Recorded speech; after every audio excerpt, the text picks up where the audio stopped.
Hazrat Aisha radiyallahu anha states, when the wind would blow violently, Allah's Apostle sallallahu alaihi wasallam would say, O Allah Jalla Jalaluhu, I implore you for its goodness and the goodness of what is in it and the goodness of with what it has been sent, and I seek refuge in you against its evil and the evil in it and the evil of what it has been sent with.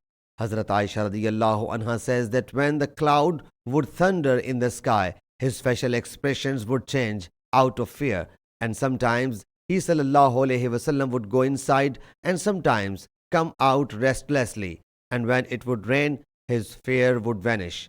I radiyallahu anha knew it by his face. Hazrat Aisha radiyallahu anha said, I radiyallahu anha asked him about it. He sallallahu alaihi wasallam whereupon said, O Aisha, watching the cloud, the odds said, the rain is going to pour down upon us, and the calamity fell on them, lest it should happen.